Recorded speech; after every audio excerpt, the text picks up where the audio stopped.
Farm News Media presents Farm News 5. Bovine tuberculosis was the focal point of a Senate Ag Committee hearing. The New Zealand Agriculture Leadership Exchange trip is underway, and Michigan Ag Commodities' Chris Betts has your market update. I'm Janelle Brose, and this is Farm News 5. Farm News 5 is brought to you by Ford. For the past 20 years, state and federal agencies have struggled to eradicate bovine tuberculosis, which has persisted in the state's wildlife and consequently in cattle herds. A Michigan Senate Ag Committee hearing was held in Alcona County on June 12th to discuss the ongoing issue. Senators heard from various industry stakeholders, all of whom called for an elimination of the problem, the state's deer herd. We really shouldn't be ruling anything out at this point. We really need to take every opportunity we can to learn from the people in the community that have been affected, from our other agencies.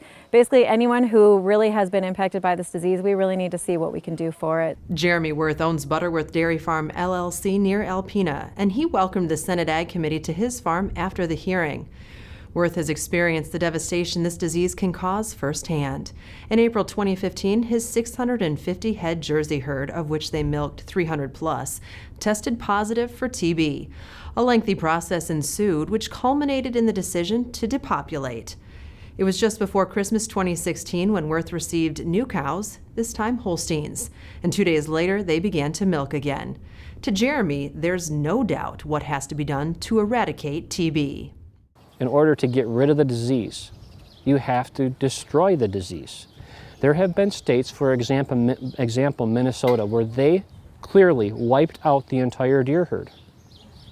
The deer herd has repopulated and has not had any positive, TB positive deer.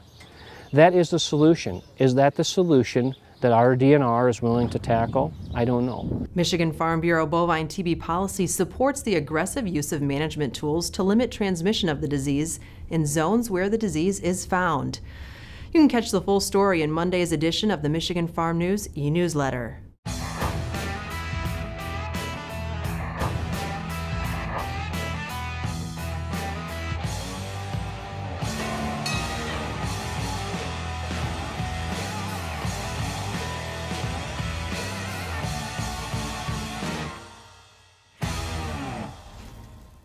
The 2017 Agricultural Leadership Exchange trip is in New Zealand, seeing the sights and learning about Kiwi agriculture. The trip started with a bird's-eye view of Auckland, New Zealand's largest city, from the Sky Tower. The New Zealand history lesson was next with a trip to the Maritime Museum.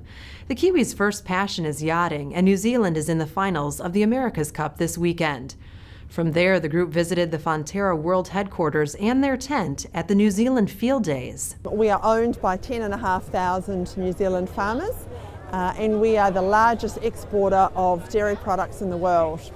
Around 3/4 of the milk that we process and export is from New Zealand, and the other quarter or so we get from various milk pools, particularly in Asia Pacific and in South America.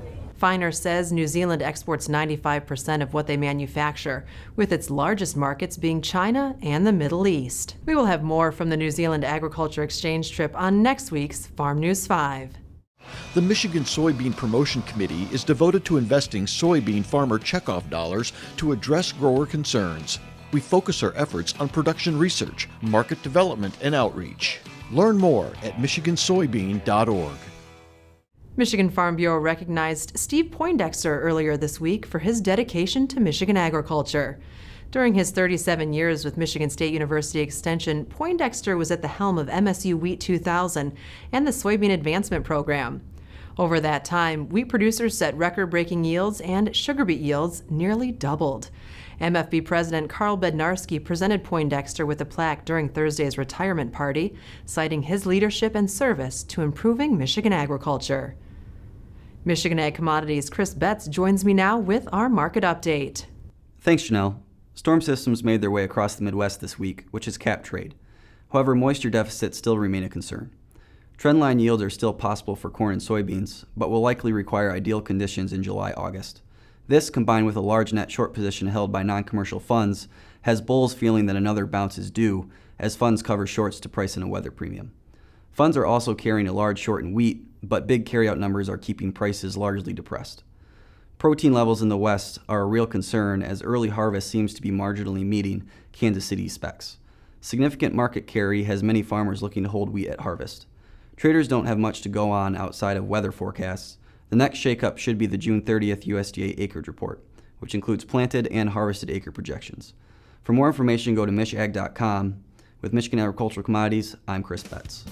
For more news and video, visit MichiganFarmNews.com. With Farm News 5, I'm Janelle Brose. Have a great week of farming.